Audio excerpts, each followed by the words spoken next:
Myoho Renge Kyo.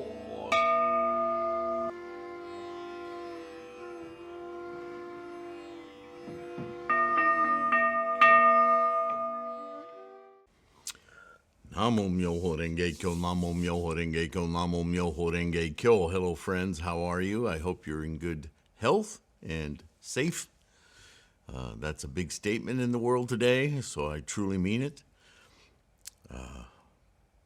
Thank you most of all for your practice, yes?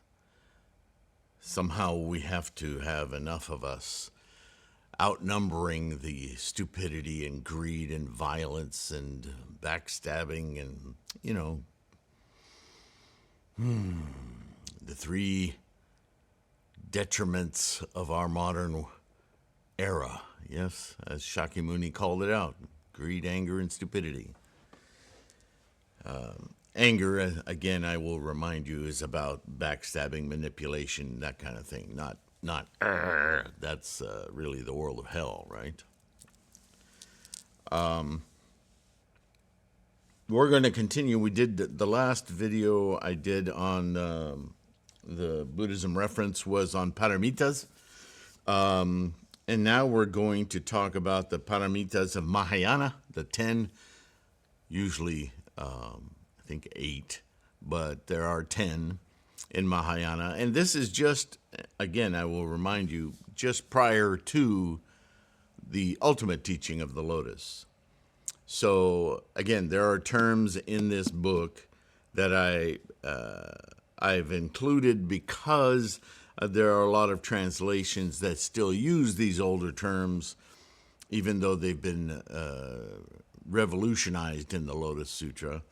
But because you'll run into them, best to have some clue what the heck is going on. Yes, many of you have only read the Lotus Sutra, haven't read a lot of other sutras, so these terms pop up depending on the translation you're using, and you're thinking, oh, what did I not know about the Lotus Sutra?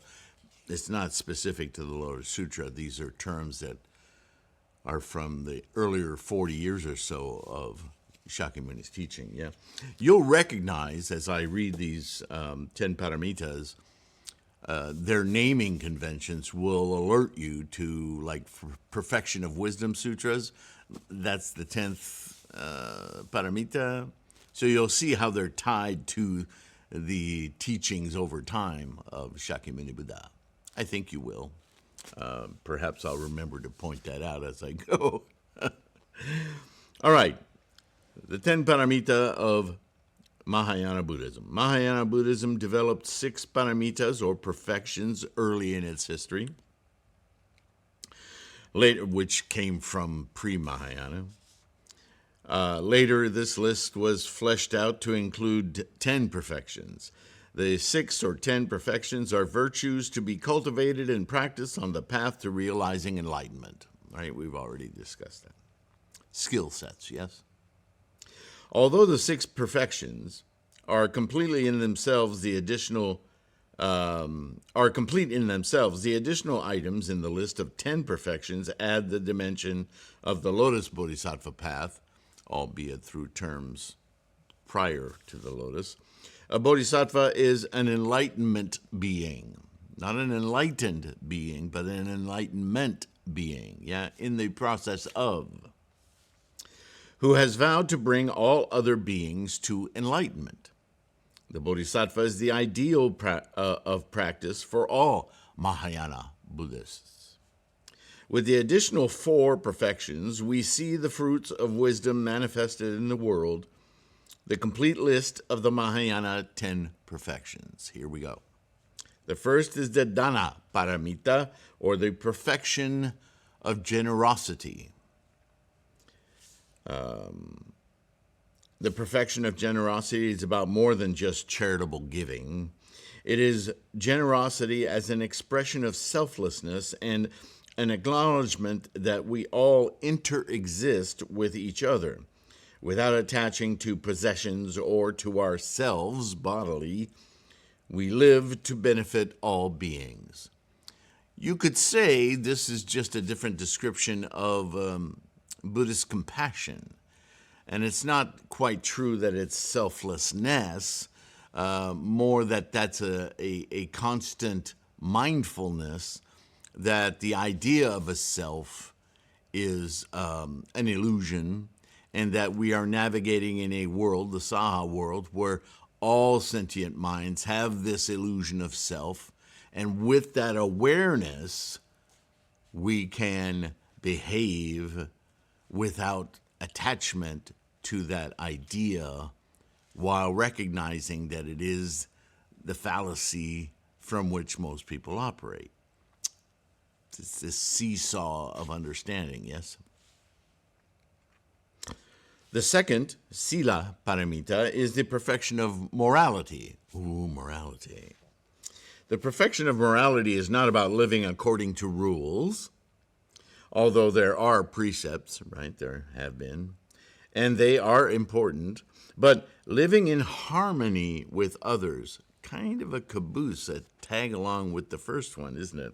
Sila Paramita also touches on the teachings of karma, or the engine of life. So this is a way of transcending, love that word, or getting around, getting underneath, getting behind, getting ahead of the problem of self-illusion, right? How does that come about? And we all share in that. That's very much an equalizer. Again, a dimension of compassion, yes? Third is Ksanti Paramita, the perfection of patience. Oh, yes. If you're going to endeavor to do those first two, you're going to have to give yourself time and others time. Everything needs to have a slow roll, right? To come to terms with, to move samsara out of the way. Ksanti means unaffected by, or able to withstand, right? To be uninfluenced by the illusions, samsara, to see the truth. It could be translated as tolerance, endurance, and composure, as well as patience or forbearance. Those words at different points by different translators have been used. It is a patience with ourselves and others, and also an ability to bear hardship and misfortune, to be free of reaction to samsaric situations, is truly to be unattached. See how everything rolls together here? The fourth, the Virya Paramita, is the perfection of energy. Oh, how interesting. One of the Paramitas is about energy. The word virya comes from vira, an ancient Indo-Iranian word, ancient that means, oops, that's a typo, that means hero. Virya is about tirelessly and courageously overcoming obstacles and walking the path as far as it goes. Resolve in our commitment and practice to maintain Buddha, the Buddha way, yes? Fifth is the Dhyana Paramita, the perfection of meditation or concentration and insight. Meditation in Buddhism is not done for stress relief. It is a mental cultivation, preparing the mind to realize wisdom, which is the next perfection. Nichiren provides is the hidden method of the Lotus Sutra that is the most powerful use of meditative focus, the active meditation involving all of our senses to work toward the ninth consciousness of Buddhahood immediately and free of distractions. Yeah. Prajna Paramita, the perfection of wisdom. The original six perfections ended with wisdom, which in Mahayana Buddhism is equated with the doctrine of sunyata, or emptiness. Very simply, this is the teaching that all phenomena are without self-essence. And wisdom, the late Robert Aitken Roshi wrote, is the raison d'être of the Buddha way. Prajna is the teaching that enlightenment occurs only in the sentient mind as a conscious experience. Seventh is the Upaya Paramita, the perfection of skillful means, which, of course, we read about in the Lotus. Very simply, Upaya is any teaching or activity that helps others realize enlightenment. Sometimes Upaya is spelled Upaya Kausalya, which is skill in means. One skilled in Upaya can lead others away from their delusions. This is embodied by Nichiren in sharing or joining of others in the practice of chanting the Daimoku. The Daimoku is a skillful means, an expedient device. To do what? To awaken, to open the Gohonzon mind, to lift the eyelid, if you will, opening the eye of Buddhahood, the experience of Buddha. The Pradhinana Paramita, the perfection of vow, which is what it's about, keeping going on this Buddha way. Let's just do it once and then wait for everything to change, right? We have to continuously forge ahead and train our mind, which is bombarded by vicissitudes of the Saha world through our samsaric ideations, yes, the identifications. This one is sometimes called perfection of aspiration. In particular, it is about dedicating oneself to the Bodhisattva path and living the Bodhisattva vows. Once again, the word resolve comes to mind, right? We have to feel motivated. I just did a video on this. How do we stay motivated? Sometimes it means we have to modify our practice because we turn our behaviors, our rituals, our chanting, our gongyo into just that, some repetitive ritual. We need to always address our instantiation of Buddhahood, our chanting, our practice of gongyo, with this deep resolve to achieve it. We have to feel motivated, confident that we're doing it. We don't want to just rote appear on our little chair or seat or kneel in front of our Butsudan and go, well, you might as well just be going, because you're not focused, you're not thinking. It's about your mind. And if your mind is going to engage, much, much, much easier and powerful and meaningful and resultful if you do so with determination. And determination requires confidence. Confidence that this is actually working, that you are doing this for real. And that's the purpose of this channel, the website, the books, all of it, to help you stay engaged. Yeah? So that's what this is about. That's what perfection of vow is about, is the vow you made to yourself. I'm going to be enlightened. I'm going to live an enlightened life. I'm going to live my potential to the full. I have no idea how much my potential actually is because I haven't lived it.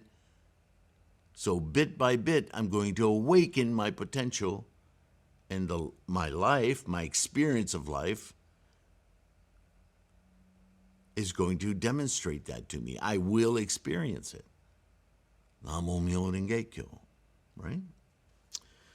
9, Bala Paramita, perfection of spiritual power. Call it what you will. Spiritual is one of those charismatic terms. I interpret it in Buddhism as meaning the activity of our mind, right? You can't find your mind as an organ or a place or anywhere within your body. And yet, we all know we have a mind.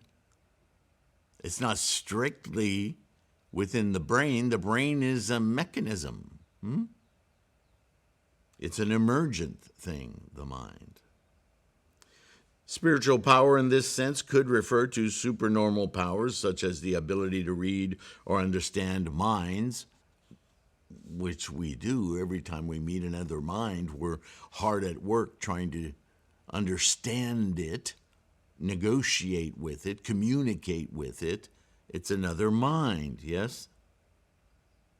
Or it could refer to the natural powers awakened by spiritual practice, practices of awakening the mind, such as increasing concentration, awareness, and patience, often represented as powers of deep penetrations. There's a word we see quite a lot in different translations. The powers of penetration. That's the mind's ability to discern. And finally, jhana paramita, the perfection of knowledge, not wisdom, knowledge. The perfection of knowledge is the implementation of wisdom in the phenomenal world.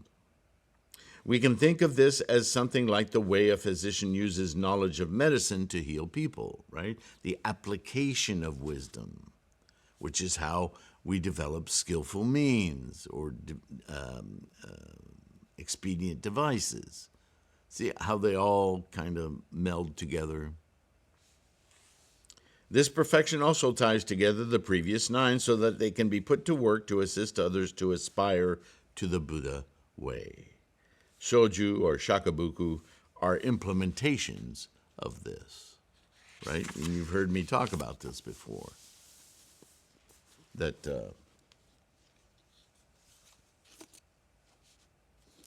our expedient means, our skillful means, our ways of relating to those minds we are understanding and communicating with, so that we can provide avenues of penetrations, insights, for their collective wisdom to find their own insights into the path, the Buddha way.